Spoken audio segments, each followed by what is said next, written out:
દોસ્તો, મારી કુછ જૂની મોજ ચેનલમાં આપનું સ્વાગત છે। આજના વિડીયોમાં આપણે વાત કરવા જઈ રહ્યા છીએ કે આ ડોગેશ કે જેનું નામ રિયો પાડ્યું છે એને આ શું કર્યું અને આ થાર ગાડીમાં અચાનક આટલા બધા વાયરિંગ કટિંગ કઈ રીતે થયા। તો દોસ્તો, થાર ગાડીમાં તો મોટો ઉંદરડો ઘૂસી ગયો હતો અને સંજયભાઈને તો આજે રિયોએ જુઓ અહીંયા ડૂચો ભર્યો। તો શું હવે તેમને ઇન્જેક્શન લેવું પડશે? શું હવે તેઓ આ રિયોને રાખશે કે નહીં? અને તેમના મમ્મીને આ માથા ઉપર શું વાગ્યું? યશવીએ કંઈ વગાડ્યું કે તેમને સોજો આવી ગયો અને આ બધા લોકો પૂનમ ભાભીના પિયરીએ ગયા તો શિલ્પા ભાભીને કેમ ના લઈ ગયા? જુઓ, શિલ્પા ભાભી અને યશવી બંને કેમ ઘરે રોકાયા અને ભેંસે દૂધ આપ્યું કે નહીં? આ બધા જ પ્રશ્નોના જવાબ મળશે તમને મારા આ વિડીયોમાં। મારી ચેનલ ઉપર નવા હોય તો ચેનલને ફટોફટ લાઇક શેર એન્ડ સબસ્ક્રાઇબ કરી દો। Full video in Thakor family blog channel દોસ્તો, ફૂલ વિડીયોની લિંક ડિસ્ક્રિપ્શનમાં મૂકેલી જ છે, ત્યાં જઈને તમે આખો વિડીયો વોચ કરી શકો છો। અને આ દોસ્તો જુઓ તો ખરા કે સંજયભાઈને તો આજે આ રિયોએ અહીંયા કેવું ડૂચો ભર્યો છે અને જુઓ તો ખરા કે થાર ગાડીમાં ઉંદરડાએ આ શું બધું કાતરી નાખ્યું છે, કેટલું બધું નુકસાન થઈ ગયું। આખી થાર ગાડીની તો પથારી જ ફેરવી દીધી।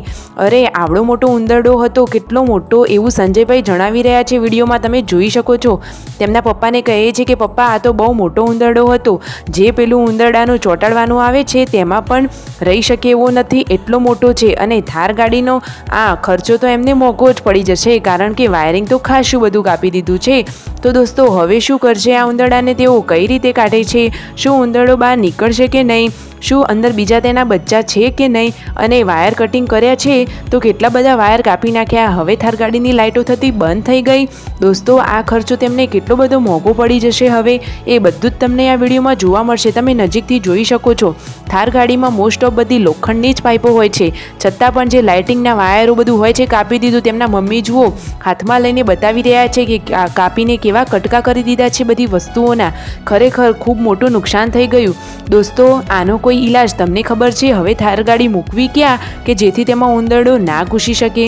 તમે જુઓ તો ખરા। અને બીજા દિવસે સવારે સંજયભાઈ તો જુઓ ખુદ જ આ ગાડીના મિકેનિકલ બની અને તેની આ સાફ સફાઈ કરવાની ચાલુ કરી દીધી છે। તેઓ તો ગાડીની નીચે જુઓ કોથળો પાથરી અને નીચેથી સફાઈ કરી રહ્યા છે અને ચેક કરી રહ્યા છે કે ઉંદરડાએ કેટલું કાપ્યું છે। તમે જુઓ તો ખરા, બાજુમાં કચરો પડ્યો છે કે આટલું બધું કટિંગ કરી દીધું છે। તમે જુઓ તો ખરા દોસ્તો, એન્જિનના ભાગમાં કેટલા બધા વાયર કાપી દીધા છે, પરંતુ હાલ જુઓ સંજયભાઈને આવડે છે એટલું તો તેઓ સેલોટેપની મદદથી આજે ફિટ કરી રહ્યા છે। અને મેન તો આ બોક્સ તમે જુઓ તો ખરા, આ બોક્સ તેઓ ખોલે છે તરત જ અંદરથી કેટલું બધું કાપેલું બહાર નીકળે છે। તમે જોવાનું ભૂલતા નહીં દોસ્તો, આ મોકો તમે ગુમાવતા નહીં। તમે જુઓ તો ખરા કે હાલ જ આ બોક્સ ઊંચું થયું નથી કે અંદરથી વાયરનું કટિંગ દેખાયું નથી। અરે રે, જુઓ તો ખરા દોસ્તો, શું અંદર ઉંદરડો છુપાયેલો હશે, બહાર નીકળશે કે નહીં? અને આજે તો આ ઘરે જ લગાવી દીધો મોબાઈલને ટફ ફન। પૂનમ ભાભી તો રસોઈની તૈયારી કરી રહ્યા છે અને તેમના મમ્મી ભેંસને નવડાવી રહ્યા છે। અને આ શિલ્પા ભાભી તો જુઓ યશવીને લઈને ક્યાં ચાલ્યા। જમવામાં બનાવી છે સરસ મજાની મગની દાળ ઢોકળી। દોસ્તો, તમે ક્યારે ખાધેલી છે? અને આ શિલ્પા ભાભી એકલા ઘરે કેમ રહ્યા અને પૂનમ ભાભી, પાર્વતી ભાભી બધા લોકો તૈયાર થઈને ક્યાં ચાલ્યા? તો દોસ્તો, પૂનમ ભાભીના પિયરમાં પલ્લી હોય છે પાંચમના દિવસે, તો તે બધા ત્યાં જઈ રહ્યા છે। શિલ્પા ભાભીને કેમ ના લઈ ગયા? તો દોસ્તો, રાકેશભાઈ નથી જતા એટલે શિલ્પા ભાભીએ પણ જવાનું રવા દીધું। સાંજનો ટાઈમ થઈ ગયો છે, તેમના મમ્મી જુઓ ઘંટીમાં દળનું દળી રહ્યા છે અને સાંજે તેઓ ભેંસ ધોવા માટે બેસી ગયા।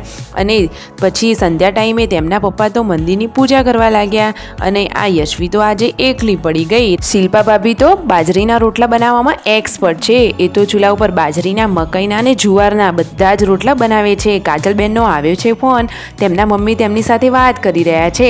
આજે તો પરિવારમાં ઘણા બધા લોકો ઓછા છે અને તેમના મમ્મીને આ શું વાગ્યું દોસ્તો?